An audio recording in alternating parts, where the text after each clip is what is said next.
So we've got a pretty engaging panel. We also are, since this is a technology metaverse conference, we figured we'd throw in some Zoom in here. We got 2 panelists on Zoom, which you'll love. Our goal here is to ensure that you walk a few takeaways from this conversation. So no pressure at all. Can we get the panelists up on the screen? 1 second. How are you all doing? Great, yeah. You're on the spot. We want to see the Zoom guys. Yeah, it's coming. It's coming. There we go. Oh, there we go. So we've got Natalia, the founder and CEO at DressX, on there to my right, or to both sides. We've got Sir Martin Sorrell, Executive Chairman of S4 Capital, Senior Media Monks. We got Kevin Chan, Senior Director, Global Policy Campaign Strategies of Meta. Amy Lemire, Managing Director, WXR Fund, and I call my friend Roger over there, VP Global Design, Head of Design of BP. Welcome. So my hardest part was just that, was the introduction portion, so now it's done. I like to go to Sir Martin if he's there ready to go first. Sir Martin, can you hear me?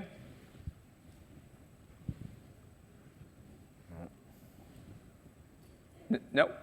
All right. Yes. If not, you know what, Amy, we'll go first to you. We live in a hybrid world. We do. So, when you think of, the opportunities of where the metaverse had, sometimes people say it is a luxury to have. What do you think about that statement? How do you address that? So early days in my career, I was at a company called Akamai Technologies. We helped to scale up the internet. And so this is a very familiar feeling as we're shifting to this new spatial computing paradigm, of which metaverse is part.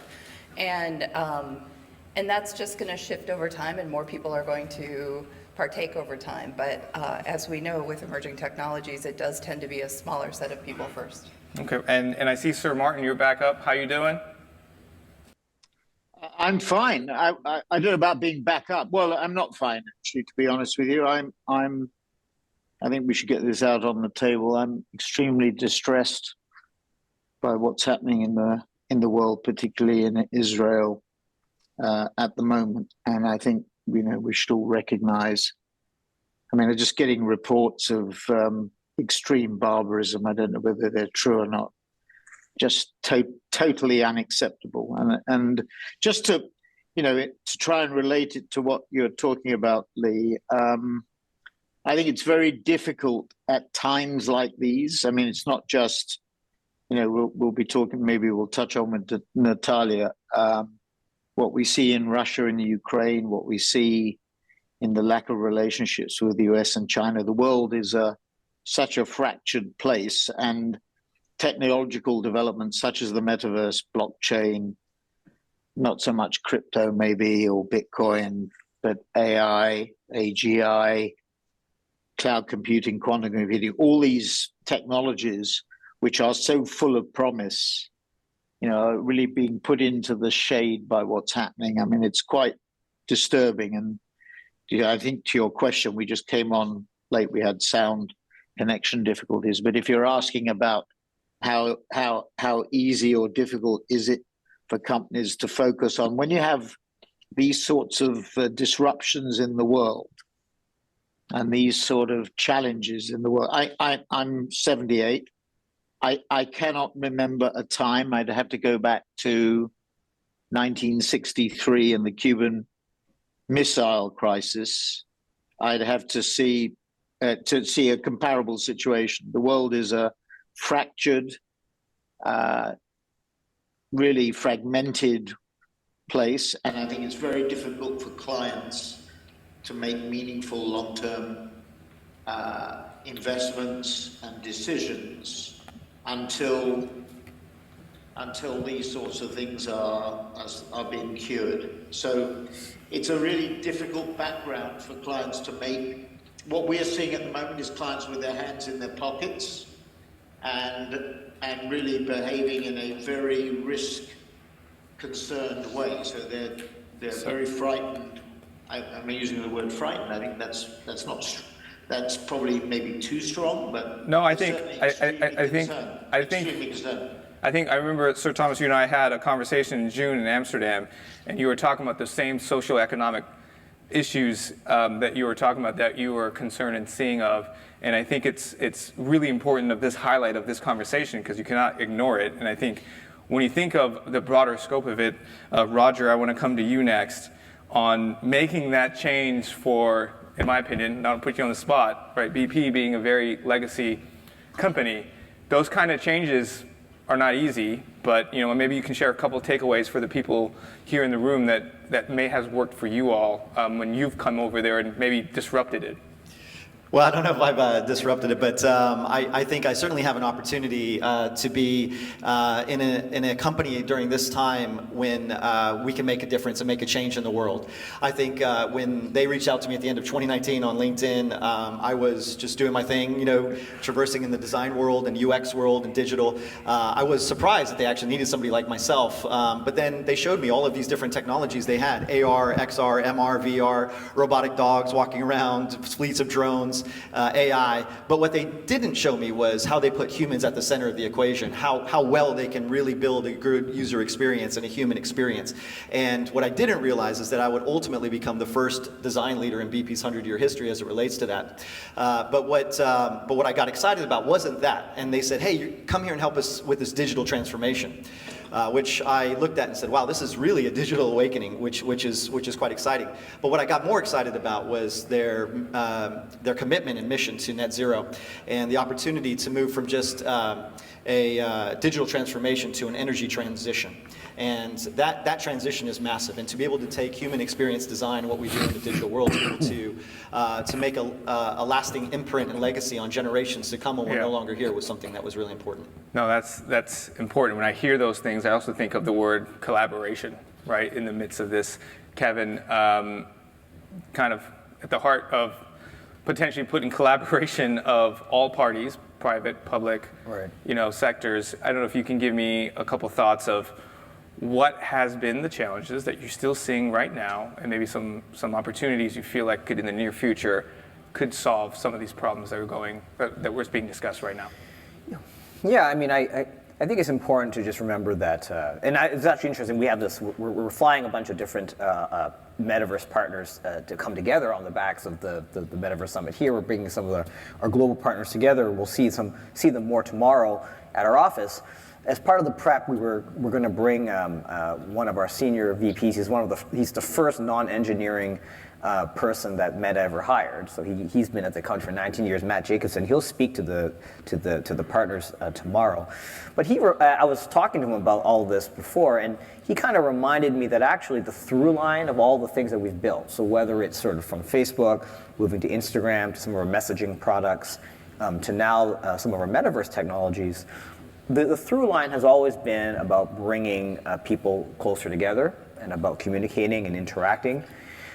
We think the future is going to be immersive, and I think that's why we've built these kinds of technologies, and we just announced the Quest 3. Also very excited about the new Ray-Ban Meta smart glasses. So you did not bring that for us? Well, we do have the Quest 3 just outside. And the glasses. I'm told we have the glasses here too. So I don't really care about everybody else right now. You just all go try it out. I want to know. Well, it's a little box, maybe in the back. Oh, jeez. But no, congrats. Thank you. So you should try those out. I mean, they're new technologies. I got set up for that marketing employee, didn't I? That was pretty bad. Somebody owes me one somewhere. We arranged this before. Yes, we can. But it's. I think our hope is that these technologies are meant to bring people closer together. Certainly, when you look at things like the mixed reality innovation that we're bringing to the Quest 3, a lot of what we've been talking about in terms of the metaverse is really giving people the ability to be present with others, even if physically you are not, or even if you're separated by geography. And I think at the end of the day, what we see is that a big through line for our work and our technology, and certainly for metaverse technologies, is this notion of inclusivity and this notion of having greater empathy because you're able to be present with people in a room or in an immersive environment, even if you're not actually physically there. And we would like to. So on there, you're making a great point, Natalia. I want you to jump in here because I know immersive and innovation is something that you're seeing and working on. If you can share kind of a couple thoughts off of Kevin's points. Yes, absolutely. And to Kevin's point, at MetaConnect, I also had a chance to try the Quest and Ray-Ban, and it was a great experience because really digital transformation helps us to experience things that we have in a different way. Just like these digital earrings that I'm wearing right now. They give me kind of real emotions, real kind of feelings. I really like how they look, and I'm sure people who see me right now also kind of have this real chemical reaction in their brain and in their eye. And I would say that when technologies become real, it's really beautiful and empowering. And this is what we are focusing on. So we built the digital economy for fashion and the digital supply chain for fashion with DressX. Sustainability is a very important pillar for us in that case because production of the digital item emits 97% less of CO2 compared to the physical one on average. And really, it can help us drive the economy without a need of overproduction and overconsumption of physical products. And we believe that every brand will have a line of digital fashion, and it doesn't have to be a fashion brand. We just did a beautiful collection for beauty brands like Drunk Elephant, or launched an avatar collection, avatar fashion collection with Diesel inside the Meta, and launching this product, DressX camera, which I'm showing to you right now, actually having an opportunity connecting with you online, where you can wear different accessories without the need to have a physical one on any of your video calls, conferences, etc. It still helps to drive economy, but it doesn't kind of have this push on a planet. Natalia, I think there's an important point there when you're talking about driving economy. I'd be remiss, Amy, to not say this, and I think you might know where I'm coming to you on this for. Driving economy is equality, gender equity, inclusive in the metaverse. Is a conversation that needs to be had now, not till the end. And I think you're seeing that, what you're doing and your mission around that about investing. I want to give you the floor, but I would love maybe some of the things that you've seen that working that you think that is going to be different in those aspects. Yeah. So just to be clear, we do investing in seed stage AI companies with female founders. And the reason that we have that mission at the WXR Fund is that if we are going to shift to a new computing paradigm, which we all know that most of us in this room are believers of that, and we can see that already happening thanks to hardware and other advances. The time is now early days. When we need to, from the ground up, make sure that we're building a diverse set of people building a diverse set of people, right? We know the facts are that if you have more perspectives, more diverse perspectives, you're going to have more diverse product that therefore will be more usable by a larger set of people. And ultimately, as we shift from flat screen, as we shift from two-dimensional to three-dimensional computing, it will impact all. Not only communication, but all industries, and therefore diversity needs to be at the core. Thank you for that. Can I just add, on that, I think it's just important to just make the point, and I think people in this room already know this, but I think more broadly, it's this notion that we all have to be building things together. Right, so it's not one company that can do this. It's not a handful of companies that got to do this. And we've been very strong advocates from the beginning that this notion of making sure that things are interoperable, that whatever one company builds, ideally something that can be ported to a different environment, that increases the economic value and I'd argue the social value for everyone that's involved. And one of the things that we did 2 years ago was actually create a fund to actually support as many different kinds of entrepreneurs, different kinds of perspectives in building out use cases, building out experiences, so that indeed we did have this point of diversity and inclusion baked in to the vision of the metaverse from the early days. And I think that long-term strategy, and Sir Martin, I want to come to you on that, because I know, you may not remember when we were in Amsterdam, you said a couple things to me on that vision of your long-term strategy vision, and I thought it was really fascinating what you told me. I'm not going to tell you what you told me because just in case you might have a different answer, but I'd love for your long-term vision. What's your strategy? What are you seeing is going to enable all of this, as both Amy and Kevin were talking about? Well, we have 8,500 monks in 32 countries in 57 offices. So we're, I guess, a mini global or a small to medium-sized global company, and we're trying to pick up all the trends that we see with things like the Unreal Engine, with the metaverse, with blockchain, with AI, AGI, as I said before, quantum computing and cloud, using all these techniques. And then we've set up our venture fund over the last year or so, run by Sanya Partello.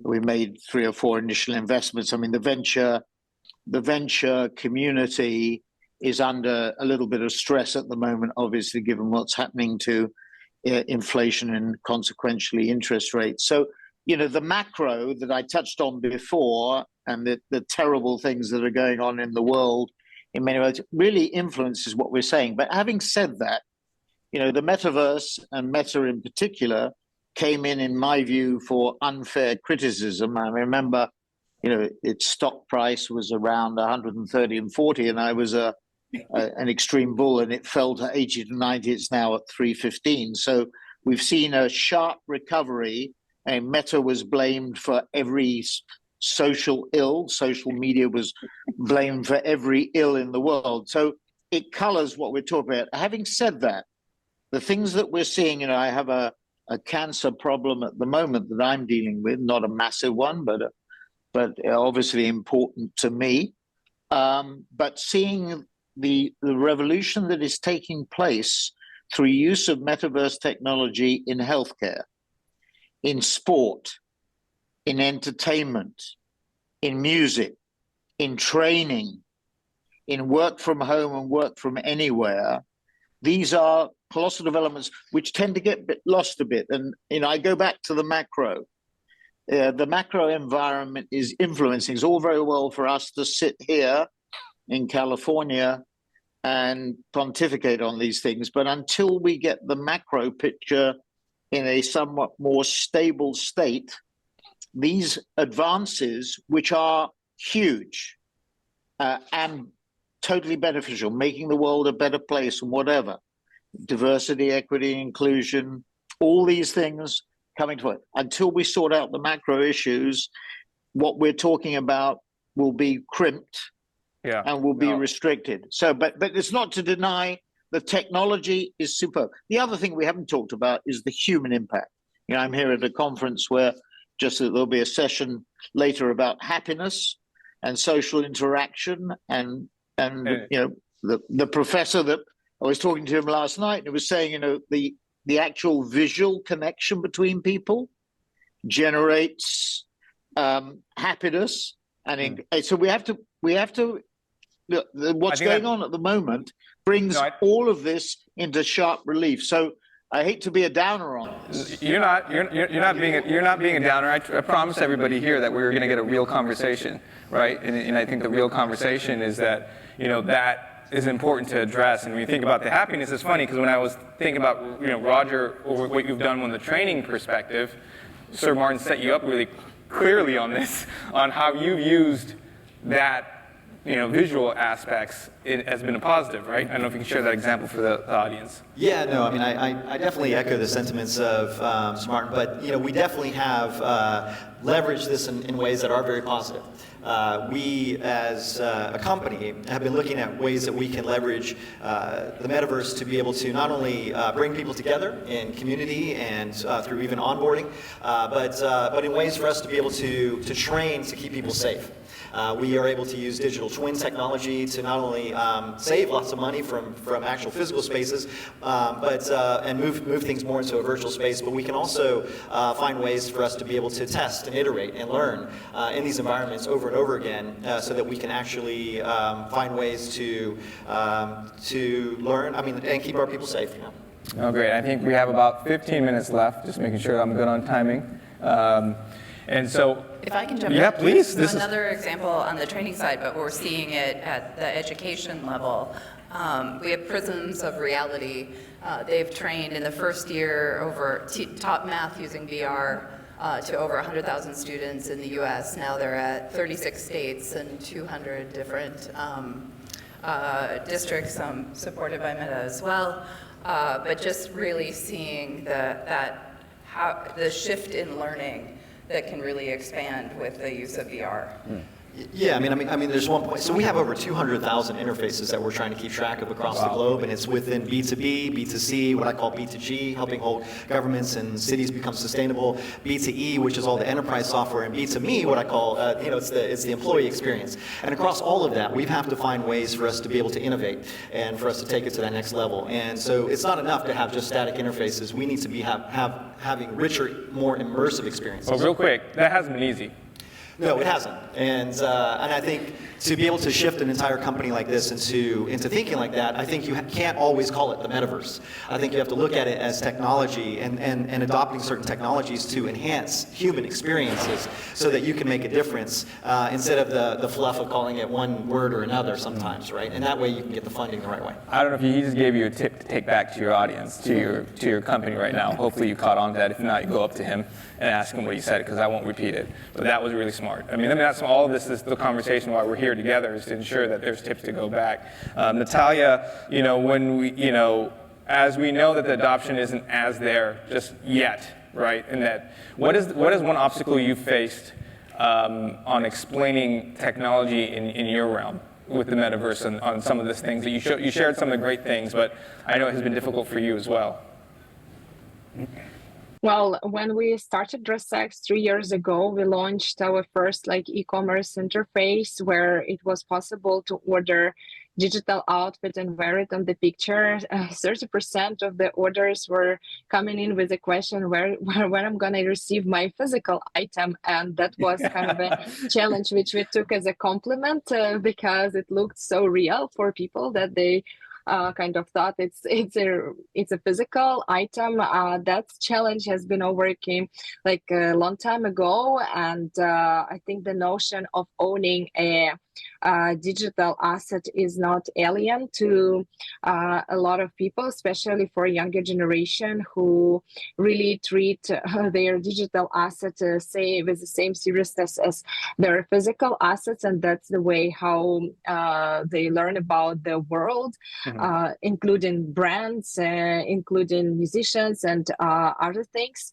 I think it's really important to remember that it's a great opportunity to create, and that's kind of a natural need for every person to create, and we start creating from ourselves, from our own image, and empowering people with those tools.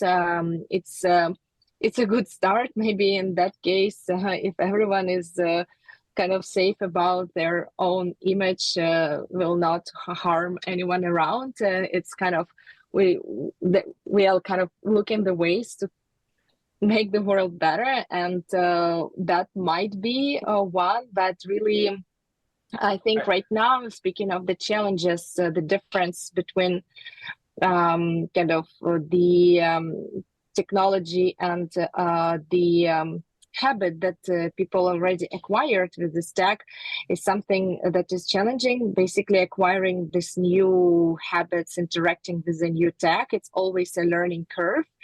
But so that learning curve that you mentioned, right? I think is that consumer behavior that's pushing this as well. Kevin, I know you're nodding. I don't know what you can share on the consumer behavior that is, what you've, what you started and what you've seen as of right now, that maybe is some insights that maybe you can share. Well, I just really agreed with what was just said about just how when you look at, to understand a bit the future, you always want to look a bit at what the next generation is doing and what, in fact, they take for granted, which may seem a bit of a bridge for us, is actually quite commonplace. And that gives you a sense of what the future looks like. So I just very personally, so I was on sabbatical recently. We take this time off from the company, and I actually spent some of it with my children in the things that they do online. So they're really into like Roblox, and we just announced recently this partnership, Meta and Roblox, to actually allow you to use. They can build it in a 3D environment where you can actually use a Quest headset and get into certain worlds on Roblox. And so I joined my children in a couple of these games. And it's just fascinating because, I think when you're actually, they're playing on 2D screens. Yeah. But when you're immersed in it in a 3D environment, it's that much more compelling. But one of the things I learned in sort of doing all this with them is like, they think nothing of this notion of buying digital goods. So they're literally like, they one of their birthdays recently. It's like, so what do you want? We can get you some books, we can get you you can go on a trip. And what they wanted was like digital currency, so they can buy new skins and things for their avatars. I've let Kevin talk about Meta, and then he gets a shot of Roblox, which is next coming up too. Well, So I'm getting set up here. I don't any other companies you want to give a highlight to? We can sit here all day. Well, No, don't go, because I know what you're going to do. But I was going to say, it does show that, it is built, it's going to be built by many different companies, many different organizations. But I do think it is fascinating to see, when you look at the next generation, what they take for granted. And that does give you a sense of what the possibilities are in the future. And it's actually quite exciting. Amy, I know we've got a wide range of audience and some entrepreneurs in the room, I think. Any advice that you would give them on... Yeah. I wasn't even finished with the question. She said, "Yep, I got advice. Can you? I'm not even gonna ask a question. Go ahead, tell them." But the thing that a little bit off of what you were talking about, the thing that I think is most important that we forget, it's not necessarily as much about habits changing or getting used to something. We have to build things that are easy to use, right? We're building a new technology. And it's fundamentally hard because it's new. So as easy as we can make it for people to put on a headset and start something up and jump into Roblox, I think that's I would love to share that with all the entrepreneurs, and I think we take it for granted sometimes. Like, walk out into a Home Depot, and if you're a consumer, company, and look at the people that are shopping in Home Depot, look at the people that are walking around Disneyland. That's who you're building for. And make it easy for those people to use. You're not building for the people in this room. I call that tension, people. Tension, right? There's a tension building from what we're seeing and what's coming, right? What about you? Yeah, I was going to add to that. I think these are really great points, and the ease of use and being able to immerse into. I did say with my kids, is really cool. But I think there's something I've been thinking about, a different angle. And I think when you look at the metaverse right now, a lot of us have been thinking about how we enter into the metaverse and how we bring our world into the metaverse. But if you really take a step back, perhaps the future is that the metaverse enters our world, and it's a total change and play on the way we do things today. So for instance, we may have in the future digital twins that we're not looking at digital twins for the technology's sake of practice or training, but we might look at it that every one of us may have digital copies of ourselves, digital twins, that may show up in our real life. And in that real world environment, we can actually begin to have a way for us to have that digital twin do certain tasks and multiply ourselves to be in places we couldn't be, on calls where I don't really necessarily want to be on, and it can take notes for me or whatever and feed me back that information. Panels you don't want to be on. Yeah, well, no, this one. Hey, I'm sitting right here. I want to be on that Roblox. But the last point on that, I think, is there's something about convergence, and it's a convergence of AR, XR, MR, and all that with AI, with our daily lives and our work lives. And that convergence, or maybe we call it that metavergence, is something that we can begin to see take over our real lives and our real worlds instead of the other way around. And so I think the future is, if we look at it from that perspective, or at least the near and distant future, isn't just about how it will converge. Maybe it's something how it will metaverge. Yeah. I like that word too. That's actually not. They do too. They're laughing at it. So I'm going to play this game. It's called Ryan's Lightning Round. It's been following me since Davos, unfortunately, but I do this everywhere when I'm hosting the panel. Sir Martin, I'm going to come to you first, then Natalia, to give you a heads up. So I'm going to ask you one word. Sounds like trouble. It does sound like trouble for you because you're going first. So one word, one sentence. We won't. I don't think the crowd will boo you if you go a little longer, but we've got a couple minutes left. The future of the metaverse is. I'm going to repeat it again. Fill in the blank. The future of the metaverse is. What would be your answer? Strong in the long term, but we have short-term bumpiness. We have issues to deal with that go beyond the metaverse in terms of what we have to deal with. So strong future, all the areas that I mentioned, from healthcare through to training and sport and music and entertainment, all of those things extremely strong. But in the short term, given what we face from a macro point of view, geographical fragmentation and focus on cost, because companies like BP and others are facing short-term challenges, makes it difficult in the short term. So it's going to be a longer runway than perhaps this conversation might indicate. Sir Martin's trying to give you all hope, just to let you know. That's what he's doing right there. Natalia? Yeah, so the future, the metaverse is inevitable. It's happening anyways. So why should we, companies, users, governments wait? We should embrace it earlier than later because it's coming anyways. So Natalia's telling you, just do it. I think that's what you're trying to say. Amy? The future of the metaverse is connection and information. I think it's an extension of what we've already seen in the growth of internet and smartphones, and we're just taking it to a next level of hands-up, heads-free fluidity between virtual and digital. Kevin? I don't know. You're sitting there thinking, pondering. Yeah, you weren't first. You're 1, 2, 3, 4. I'm still buying you time. This is hard. No, I would say the future of the metaverse, in the way I see it, it's magical. This idea. Oh, I heard what was that? But this idea of having new kinds of hardware devices that are powered by AI agents. Like the Ray-Bans I'm going to get. Like the ones you're going to try on, Not trying on. But you could get one. You could get one in this hotel room. But powered by AI agents that augment your ability to do things and understand your environment. The idea to be immersed in different environments that you can create and be with people even if you're not actually physically together. This idea that you're going to be able to call on all this information and then be able to build things that actually democratizes economic value for more people. This stuff is all incredibly exciting and I think just incredibly magical in the sense of who would have thought, 5, 10 years ago that this was, we're on the cusp of that. I think that's we're having this conversation right here, having it. So I don't think very many did. Yeah, so I need one of those headsets so I can be a hero. Yeah, right. My kids are going to love me. No, so I think the future of the metaverse is the metavergence of the metaverse into our world.